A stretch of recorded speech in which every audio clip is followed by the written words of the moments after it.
Welcome back to the grim darkness of the 41st millennium. I'm Inquisitor Temperance Prize, keeper of the Inquisition's Black Library, and this is my report on the Valentyne Heresy, an actual play podcast set in the Genesis adaptation of Warhammer 40,000's Dark Heresy RPG.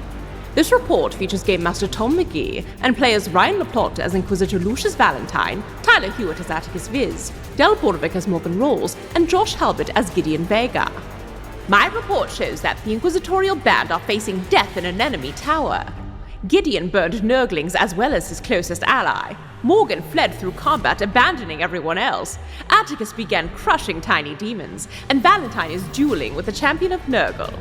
Can these heroes save the Emperor, or will they die here on Triox? Find out next in this episode of the Valentyne Heresy. From a report card on Gideon Vega. Gideon seems to have a good mind for things, but a lack of interest in applying himself. It is like he is bored with our tests and our systems. We expect that Mr. Vega will excel once he finds an appropriate thing to apply himself to. I would recommend that you encourage him to apply himself to this, or we will fail him out of our very prestigious academy, and we know the Vega name would not take that lightly. You are locked in combat with a Nurgle overseer on the nightmare design floor of a massive facility in a twice-held chaos town. Valentyne, you are locked in a duel with the Overseer, who is badly injured, but still managing to hold his own. Gideon, you have picked up Trinrakai, the Eldari, who is trapped in a soulstone inside Lizzo Lizardman the Servitor, which you and your servitor, Jeffrey, are carrying through the room. Attikus, you are playing whack-a-mole with Nurglings, trying to murder as many of them as you can to clear the way. Morgan, you've just taken off running after Toby bought you some time and space to get away, and Toby's holding his own quite handily. I will say Valentyne is invigorated by his duel. He will spend his one advantage to buy back one strain so he can keep fighting this monstrosity. Fair enough, yes. That is a wise decision. So you gain that back. That's great. We just did your turn, Valentyne, at the end of last session. So we're starting at the top of the round with Gideon. So I think Gideon's just on a mission now to get Trin to the other side of the room. He's confident in Valentyne's ability to fight the Overseer, but also I think his vision is slowly reducing into a pinpoint.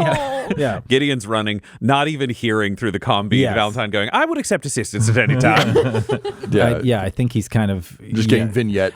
A little filter. tunnel vision, and he's sort of clambering through the room. Yeah, so he's just going to continue powering. Cool. So your maneuver is free. Your action will cost you 2 strain to do the second move. Unfortunately, you also move past the Overseer, so you'll take an additional 2 strain. Yep. So just getting... I do want to check on the width of the room, just so I can clarify this for my brain, because the Overseer was pinned against a wall, and then Valentyne is dueling him where he burst out through the thing against the wall. How wide is this room? Is it kind of like tighter towards the door, which I would totally believe? I've been playing it as fairly tight, but you know what? You guys are against the wall, so you're right. I will take away the... you can have it back. Yep. Just wanted to check. That gives me the ability to do like one more psyker thing if I need to. Well, it's just Valentyne's strategy was if he's coming off the wall, we're all fucked if we have to fight him at the same time. So no, I'll buy that. I love it. I'll buy that for $1. Perfect. Okay, great. So you managed to drag Trin to Morgan. Yet again, finding Morgan. We're back together. We're back. That's fine. It's fine. Never leave me again, please. I'm so sorry I burned you. Morgan's just, she has the sniper rifle back up and she's looking down this room and just, good work. But she does not make eye contact with him. There's no time for that. Heavy breathing. Yeah, and I think once you get there, you just dump the body into Jeffrey's arms. So just servitor, bodyguard holding servitor. Jeffrey just looking down at Trinrakai, who just like looks up at Jeffrey, just shakes his head. Trinrakai go, so ugly. In the middle of this nonsense, with all these Nurglings, these horrible already dead. I just like Dell's response of, that's so mean. poor Jeffrey's feeling. Being trapped inside his head, which I think we theorized he's just thinking, someone kill me. Kill him, please. Yeah. All right, so good solid turn by Gideon. Attikus, you've been playing whack-a-mole with the Nurglings. There's 3 left. They're on Toby, but you see the Inquisitor in combat with the... in a duel that he hasn't won in 2 rounds, which I think is probably concerning to you. But what do you do? Verbally requested assistance. Yes. Without the verbal request, he would have finished these things off. With the verbal request, like, bye, Toby. See you later, dude. Yeah, Attikus would like to close distance and... Sure. I think Valentyne is the more effective combatant with that power sword. So if he could set him up to just coup de grace this guy, can I move to restrain? This is a humanoid shape and sized enemy, right? He's not a big bulging pustule thing. I mean, he is a bulging pustule monster, but of a humanoid size. In a Resident Evil game, he'd be, the same size as the character. So yeah, you could go up and still taller than you, but you want to bear hug this guy. That'd be great. Yeah, we can give that a try. So first I'll take 2 strain from stepping into the stink cloud. Let's see. I think this is probably an opposed athletics. So I'm going to pull up his stats because I didn't write athletics down thinking I wouldn't need it. Fucking rookie error. Yeah, no athletics. So that's just my brawn -1 because I'm jinxed. Attikus, I'm going to give you a setback for your arm not working. Dark mode. Yeah. So it makes it harder to hug. I'm also going to give you a setback for trying to do this around combat. 2 setbacks so far. Yeah. I don't know if I have difficulty from you yet, though. We're doing an opposed. Oh, okay, got it. Yep. And actually, you know what? We can just treat this as the equivalent of an attack roll. So 2 purple. And I'll give you a boost for his jinx. Okay. Yeah. Okay, I'm going to roll in. 1 success, 5 advantage. I would like to confer all of my advantage to Valentyne and as many boosts as that means. Okay, so I think that's 2. 2 if he's choosing the target. Yeah. So 2 boosts ahead to Valentyne. You can regain a strain from the extra 1 if you want, or you can just convert to the next. I'll add 1 boost to allies next check. Okay, great. Cool. So just big walk in, just bear hug to kind of restrain him and give Valentyne bonuses on his attacks and give him setback on trying to hurt Valentyne. So, yep. Cool. Do you say anything as you do that or just... Nope, there's no talking, no words, yeah. Fair enough. Okay, great. Morgan, you're up next. You have a boost from Attikus. You want it. Oh my gosh. I feel the classic list of Morgan choices: Toby, Valentyne, leave. Yeah, right. You have Trin Rakai. You could.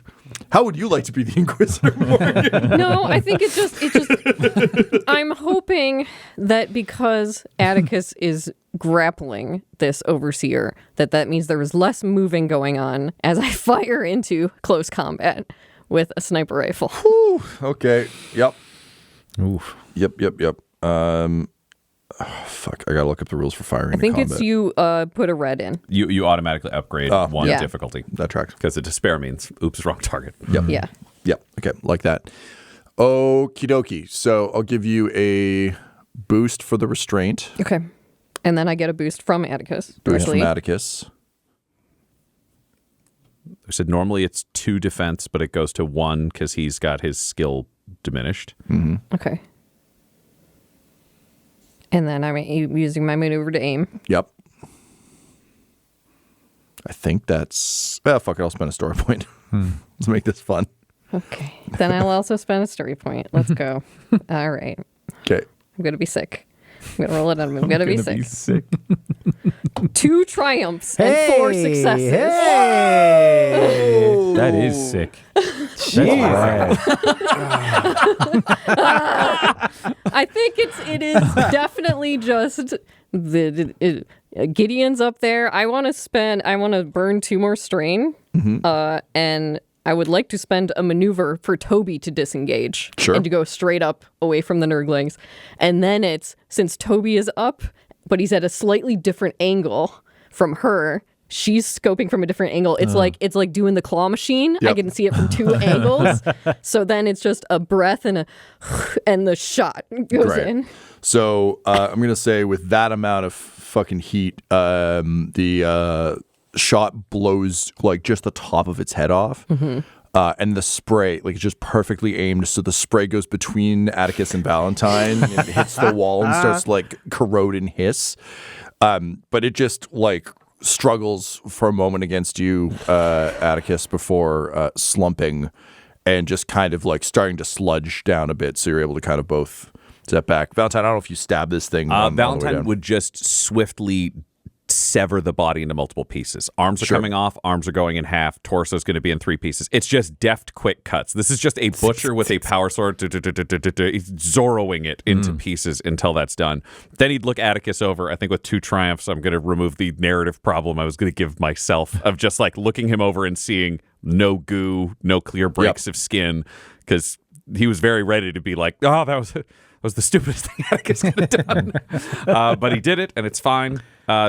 I have a sell for you, Del, for your other triumph. Okay, I'm going to use the advantage to buy back strain because that Morgan is tirade. Very Morgan. tight. But yes, what's the other? Fair enough. The other sell I would have for your second triumph is we can reactivate Attikus's arm. Yes, absolutely. I So would Turner Kai's love just like, that. hey, if anyone's done with the squishy face thing here, can someone plug me into that arm? Can you give me arms or plug me into his arm? He used to be very punchy, and now he seems very grabby.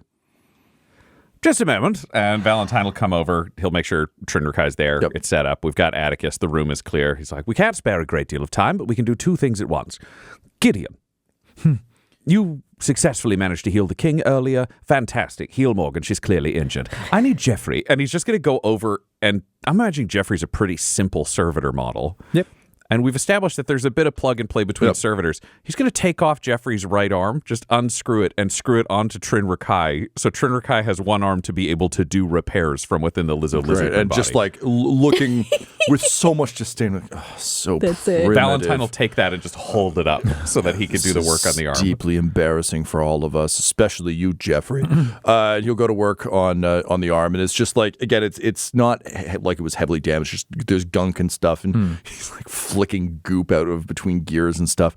It's like, yeah, you really should have kept the one I designed for you, but there, you should be back up and running there. All right, yeah, Attikus will flex the power fist to check functionality.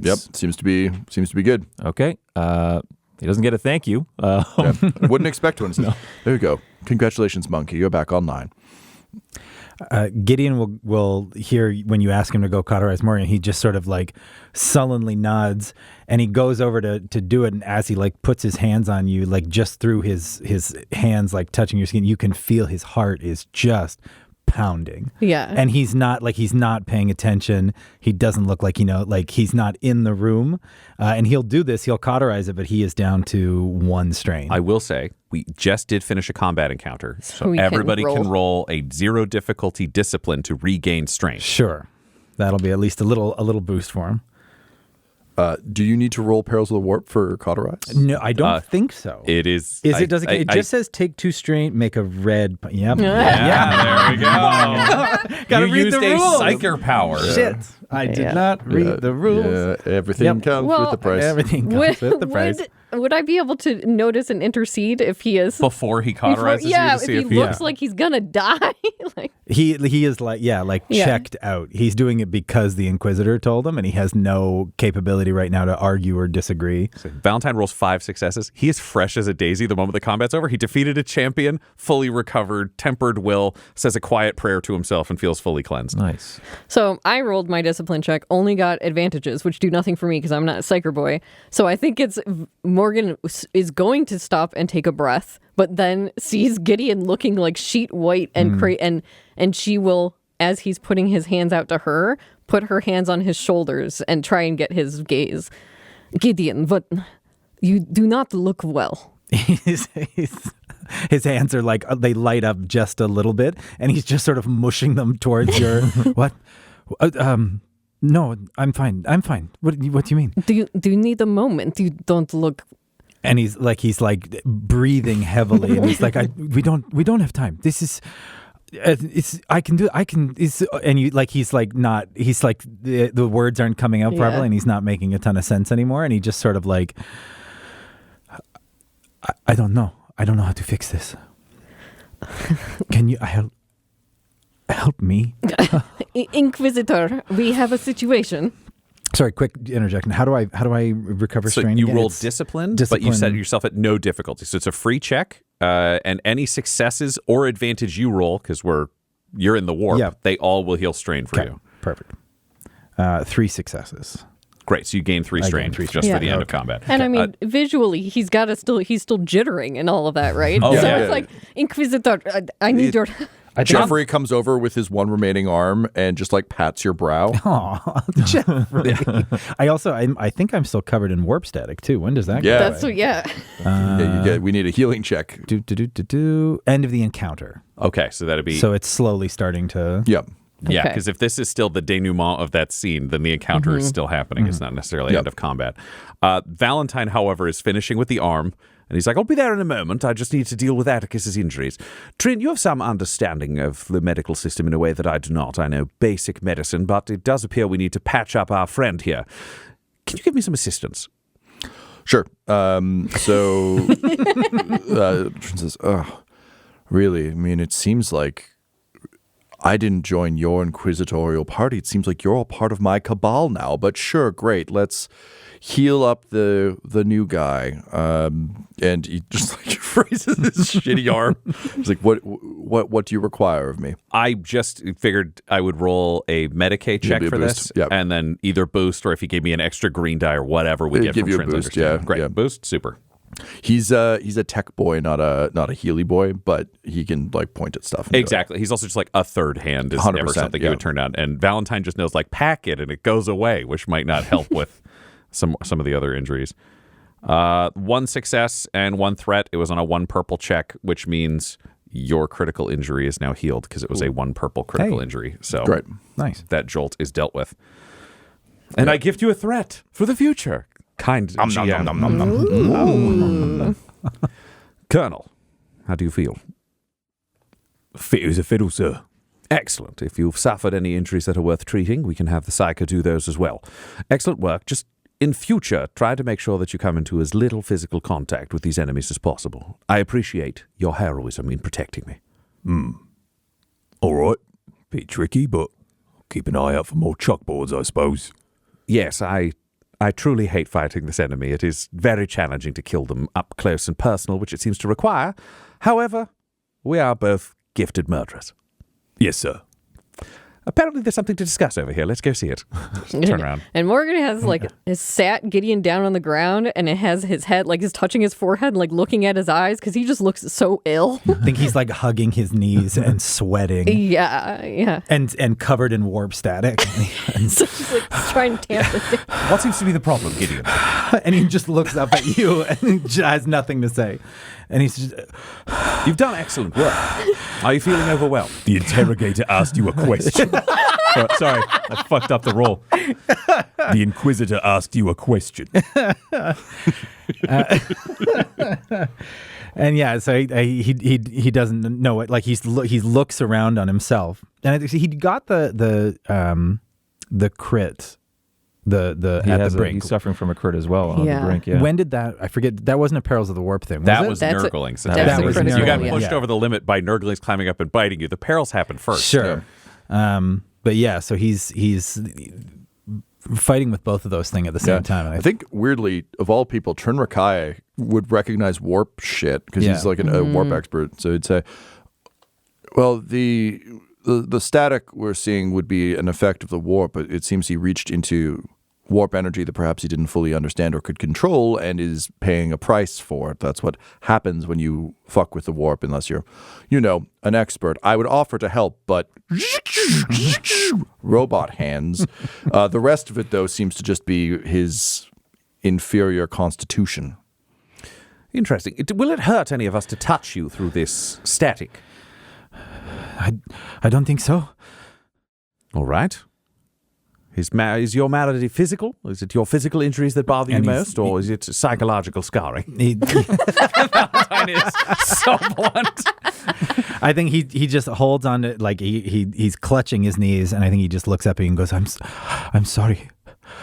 I'm sorry. I don't know what you're sorry for. You've done excellent work. We all would have died if it weren't for you multiple times. The reason we aren't being swarmed with an entire army right now is because of your heroism. You were tremendously effective. And then he's just going to turn and look to Morgan and say, I believe he requires mental health first aid.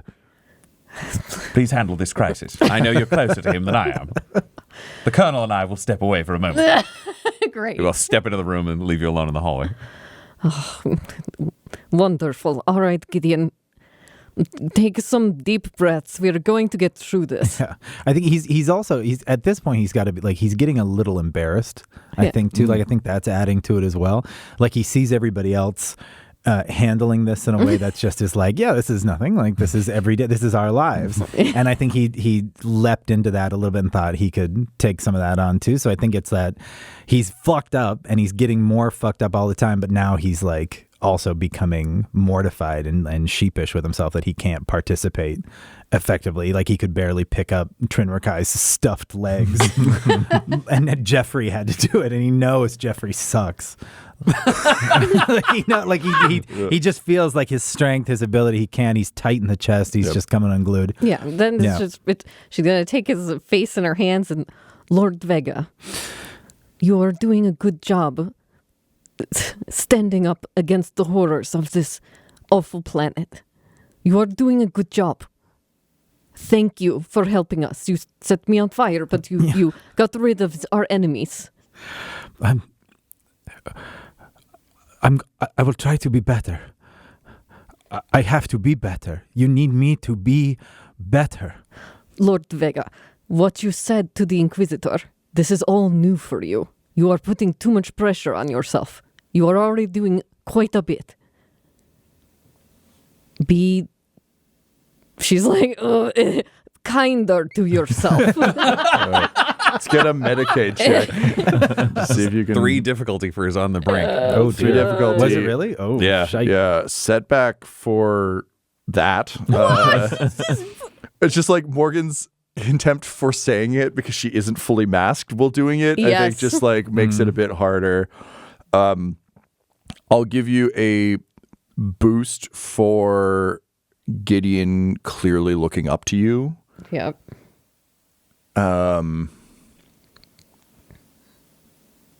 would pitch a boost because he really does need to do better. And like, she's not lying. Like everybody here is going through, but like the stakes are high and he knows it. So it's more his desperation to be healed than because she's in I like that. I like that. Yeah. Okay. This is a You tough. can spend a story point if you want to bump it up. What are we at? We're at 2 and 3 in Tom's favor. No.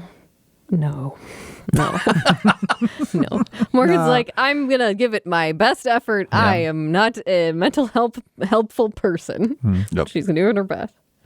2 failures. Oh, Didn't Christ. help you.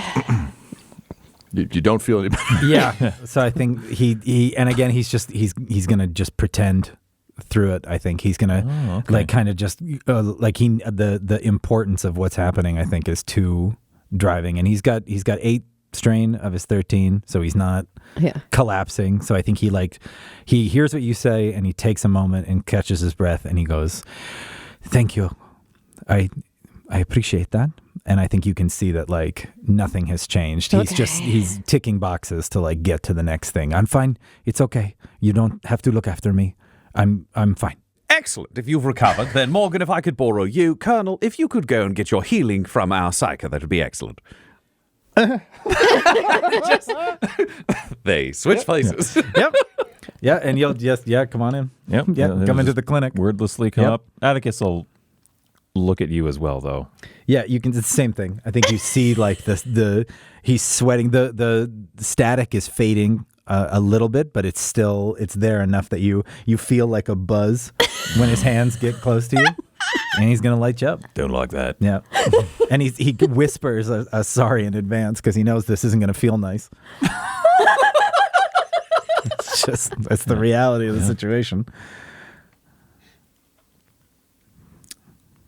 But he got 4 successes and 2 advantage. So he's going to try and recover some of his strain, but you gain 4 wounds back and you take 4 strain. Okay. Yeah. So he only lost 2 on that. How much strain do you have? I got 9. Yeah. How are you getting? You're getting. I know. And he just burned That would be your awesome, though. wounds closed. Attikus getting a little stretch from that, just a little bit of a and seeing that you're clearly not okay, he's gonna like roll his eyes. You see the collar of his shirt is And it's drenched. just like all he's got in his toolbox to help this guy out is stuff that he learned with the Duke, who was like also like did not like violence and was like very soft in his opinion. So he's gonna like put out his hand and be like, "Here, take this." This is not his power fist hand. This is his like just meaty flesh hand. Said, "Take this, give it a squeeze. You'll be fine." And like you still feel the little like static buzzing. yeah. And he like weakly, like just gently. Harder. Make me feel it. Make me feel what you're feeling. He's trying. Well, let's get a Medicaid check. Yeah. Difficulty's 3. Difficulty 3. Built for this, but I love this. Yeah. Attikus, On this team. Attikus, you get a boost for the royal status again. Like he's got a bit of hero worship. I'll also say this tracks with how I was playing him while you were gone in terms of like Attikus just trying to encourage him with like vaguely lordly, but like or just like you're doing good shit, like punching the arm, Just like military attaboys. doing good, champ. Even and then turning around and being like he's not doing good, but like giving him the business. They so. worked at the time. Yeah, Gideon was getting fired up, and you were like, "That was good." He was like, "No, Yeah. okay." So Cool. those two, and I'm going to give you an additional boost for not telling him it's going to be okay. I think just the tacit acknowledgement that this is bad, but you can like squeeze a hand is somehow more comforting than like, "You're fine." And him being like, it's like, that's just all I had. Like, The last stressed boy who held my hand got over it. did he? He then I don't died. know. We left him in a room. Got over it enough. He's not actively a problem, and that's getting over it That's for true. him. Fair. That's true. I'm going to spend a story point Yep. to try and goose this a little. Bless your little heart. I think, as far as I'm aware, Attikus is aware of what could happen to a psyker. Yes, absolutely. Yeah, so he's You like, know I they're the need most dangerous this thing in the human world. bomb to not go off. Yeah. 2 successes, 3 advantage. Oh, Holy we go. shit. look at There that. we go. I was going to say, get yourself back that strain, baby. Yes, Cast yes, that strain away. advantage. So yeah, squeezing the Duke. I mean the Colonel's hand. Really, These Greenbridge boys are all the same. My frail, thin, white fingers, Yeah. soft as butter. Yeah, you Are you squeezing? hold his hand, you make it feel better. He slowly leans in to kiss you until you pull back. he's married. He's a married man. But no, I think like in that weird moment you see that because I think he could tell Morgan was that he's grating I think a little bit on Morgan, and I think he respects at least he's that like the cool military guy, and then you give him that little moment of sincerity, and I think you see him kind of snap out of it and perk up a little bit, and he genuinely gives you yes, thank you, I needed that. Yeah, well, there you are. Just And clap on the shoulder. Clap too Yeah. hard, a Yeah, little yeah. bit knocks him forward. Yeah. Oh, yes, okay. I'm sorry. Yes. back to work. Just turned I was like on gonna his say, heel out towards the Inside the room, we Inquisitor. did have a brief moment of Morgan and Valentyne. Morgan, you would come in and find Valentyne using a shirt from one of the dead dreamers to have cleaned off Toby. So Toby has been de-gooed while you were in there, and he'll just pick him up and present him to you. Thank you, Inquisitor. You're very welcome. Excellent work in that combat. I greatly appreciate the assistance in terms of you firing, and I believe your priorities in that combat were correct. You maintained your self-preservation, maintained yourself as an asset, were able to assist me, and tried to remove yourself from the immediate persona of Gideon once he set you on fire and established it was not safe to stand near him, which we will all note for future combat. Yes, it is duly noted for me, but I know where I am most useful, and I wish to be useful to you. And I appreciate that greatly. It does seem like you haven't quite gained Gideon's confidences in the way we had hoped. Yes, he is still rather scared. I've attempted to make emotional contact with him, but I think all of the things going on in this combatant city is, well, it is difficult for me, and I'm certain even more so for him. That makes a great deal of sense. At the same time, Attikus has found a certain way with the men of Greybridge. Perhaps he could, through the guise of Lord Van Houten and his other forms of reaching out, make more of a connection with the, I would say man, but truly boy, now that we've engaged with him. Perhaps a brotherly affection would be stronger than what we have, teaming those two up. Yes, in combat, when Gideon was scared, he ran to me, which was not very useful, but running to the colonel would make more sense. Yes, so perhaps we should engender that. Excellent. We'll pair those two up. And That's when you re-enter the room. Yeah. Oh, we don't have to do anything at all. We turn and see you two walk in, holding hands, no problem. Excellent. You seem much more focused, Gideon. Thank you, Inquisitor. I will try not to let you down. He turns to Morgan and says, I love when a plan comes together. Now, Gideon, if you could heal my interrogator, that would be greatly appreciated. Morgan just has, she's singed, burns on her shoulders, and then just seeping bite wounds on her legs. It's a lot. Yeah, I'm sorry about last time. I thought it would be more helpful. She shakes her head, but she tries to put on that mask of like pleasant and puts her hand out. She's like, this time will be different. Morgan says, me personally hoping it doesn't go terribly right now. He trips and Uruk-hai burns you on the face. I'm sorry. I'm sorry. And it's just a straight red power, and I'm just taking normal strain now. God bless. Woohoo! Look at that. 1 success, 4 advantage. Okay. So you only heal 1 wound and take 1 strain. Okay. But I gained some strain back, which is delightful. So he doesn't heal you very much, but he seems so much more, it worked, more powerful now. And it worked in a gentle way, and he's buoyed by that. So you see him do it, and he didn't hurt you as much as he thought he would, and he feels good, and then he looks back at Attikus and gives him a thumbs up. And Morgan, I think what he did was he cauterized closed the burn wounds that he already made. So there's just... Her shoulders now have burn scars perfectly across them, and her legs are still bleeding. You're learning, I suppose. Do you want another hit? I could try again. That's like top half. He appears to have done excellent work on the colonel. I feel pretty good. I'm getting the hang of it. Bit of a sting, other than that, I feel fine. All right, if you don't mind. Valentyne is watching the door, just like poking a head out the door, looking up the stairs. Yep.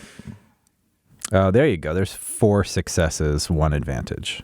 So that's 4 strain. That is 4 more strain. But you heal 4. Yes. Okay.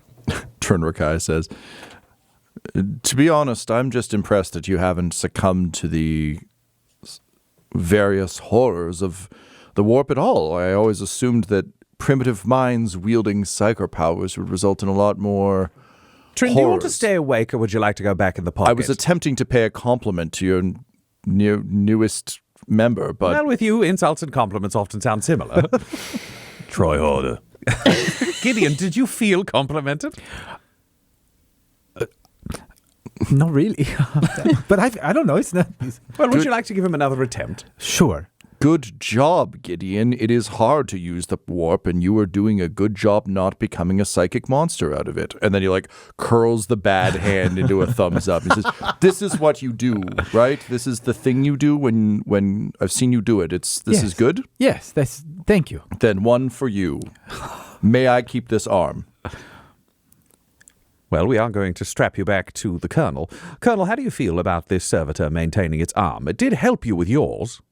Hang on. I'm going to sling him on my back. He's going to like turn around, like kind of like, like, can he reach me? Does it look like he can reach me? I mean, yes.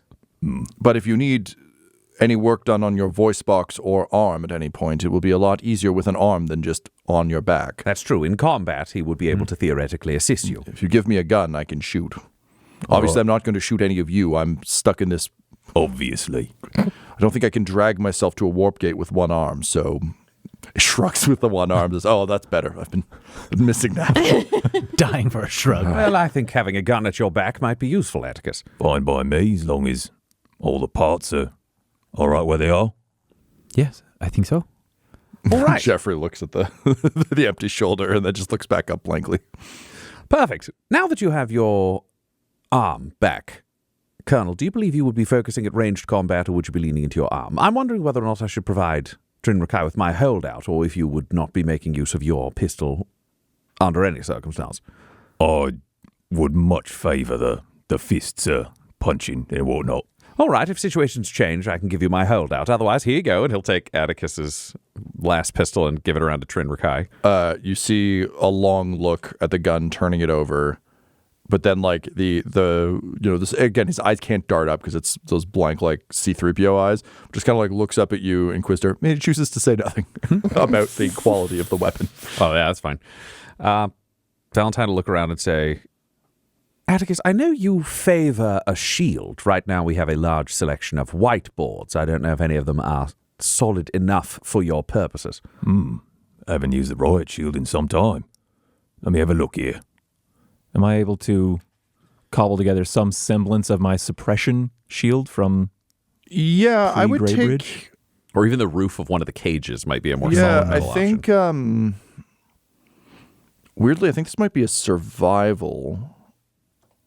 I have a rank in that. Yeah, because this is the go. equivalent of, like, your castaway putting stuff together. So I'm going to say difficulty of 2, which represents not your ability to rip something off, but rather to find something that would actually hold up well enough to Against count actual, as a like, shield. enemy gunfire and I'll give you a las boost fire. for, like, everyone helping. You've got that. Yeah, I think that'd be it. Could I offer a second boost using my Auspex to determine how much metal is inside the Sure, various yeah. things? Thank you. I am ready to roll. Could I offer him a boost if I helped him weld things together? Yes. Yeah, would I Yes, have to? absolutely. Yeah. Yeah. You can strengthen things. Yep. Thank Cool. you. All right. 4 successes and 1 threat. Okay. So I'm going to say Gideon takes a strain. For using welding powers. That makes sense. Yeah, for the welding. But you find one of these, again, like, these things were human at some point. Some of the stuff in this room. Tzeentch doesn't make great chalkboards.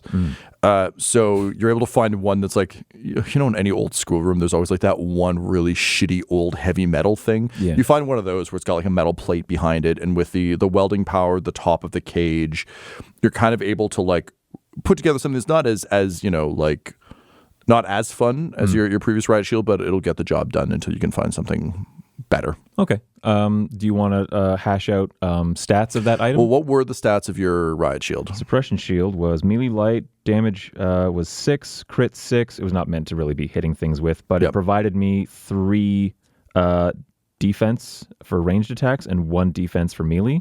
So if you want to bring those numbers down, like no melee defense or something, and 2 I would say for one ranged? 1 for melee I think is fine, Okay. and I'd say 2 for ranged. Okay. Yep. So it's just not quite as good, but it's... Okay. What does it look like in its final shape? Because we know it's made of chalkboard, and then what does the board look like? Because I guess, Attikus, you can give us the material because you would have shaped it, and then what does the shape look like we can get from Gideon because you... Yeah.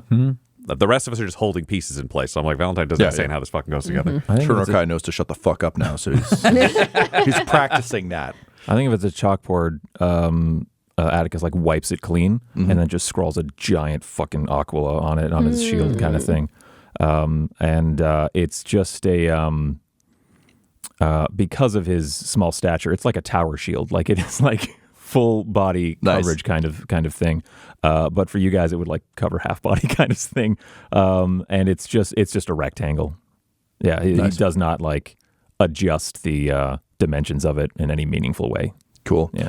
And what do you add to it in your welding? I would imagine he has done like a little fancy boy private school art classes and crafting classes and stuff like that. So it's like one of those like full big tall rectangles. So maybe on the side of it he's kind of put in little thorns and little like flower like rose petal kind of things on the side. So it's got a little extra pointies on the side kicking out. Hell yeah. Valentyne used his power sword to slash a little slit that you could see through if you were advancing up somewhere. Otherwise, the shield goes up and you're blind. Yeah, like power sword on a chalkboard. You know that old saying. Yeah. Is there anything you add, Morgan? Morgan is now in tunnel vision land, and will have spent that time standing against the wall, sweating, because she just got set on fire so many times, and she's very tired. I know the feeling. Yes. I mean, I want to joke. Interrogate, are you all right? It's the same word for word conversation, but no. Once that's done, Valentyne would pull his compatriots together and say, I believe it's time for us to continue our advance. We will adjust our tactics accordingly to this experience that we've had. Obviously, Colonel, we'll maintain you at the fore now that you have your shield and your fist. Yes, sir. Gideon, partner with the Colonel. Obviously, your weaponry internally is incredibly dangerous, but also somewhat unpredictable. The Colonel can fight alongside you, keeping us all safe, and it'll allow you to, shall we say, be somewhat more aggressive with your usage of your combat skills forwards and away from the group rather than from the center of it. Morgan and I will pull up the rear. I will function as rear guard. The door downstairs will give way eventually. Obviously, we need to move quickly, not slowly. Any other questions before we move out? No, sir. No, sir. No, Inquisitor. Excellent. It's time to advance. Colonel, after you. Come along then, Lord Vega. And with your shield up, Attikus, you begin to lead the team out onto the stairs, which open onto a landing with one of the bridges across into the main section that is clearly labeled as central security and operations in old, faded Gothic text. So with the team at your back, you begin the advance across the expanse between the two buildings into the main building and towards the warp gate. This episode of the Valentyne Heresy features the voices of players Ryan LaPlante, Tyler Hewitt, Josh Halbot, and Del Borovic, alongside Game Master Tom McGee. This episode was edited and mixed by Laura Hamstra, and the Valentyne Heresy's artwork was created by Del Borovic at delborovic.com. That's DELBOROVIC.com. Our theme song is The Hordes by Megan McDuffie, and our ad breaks use the tracks No Control and Chiefs by Jazzar, JAHZZAR. All of their music is available at freemusicarchive.org. For all things Dum-Dums and Dice, including merchandise and how to join our Patreon, you can visit dumdumdice.com or find us on social media at dumdumdice. That's DUMBDICE. Ave Imperator, and death to all the heretics. Dum-Dums and Dice has to give a special thank you to the supreme beings of our Patreon at this time: Christopher Little, George Dolby, Gavin and Abby McDonald, Logan, Fire Unfriendly, Grandma Likes D&D, Alan, Stabby Stranger, Glitch Trick, Flynn1138, Alarain Okapi, Schrodinger's Pepper, Madre de Gatos, Lady Maiden, Mithrian, Garbo Ape, Sam Schaefer, Waffle Marine, Dagger Rain, Rob L, Dia De Los Hoodless, Squishy Werewolf, Remy Funky Head, Accent Therapeutic Services in Florence, Kentucky, Lael, Shulzari, The Long Family, Jordan Oliver, Richard Wright, Brittany Fenwick, Alex Parr, Dragonfly, The Body Barrelers, Megan Werner, A Man Out of Time, Curtis at fingertechrobotics.com, Panda24NN,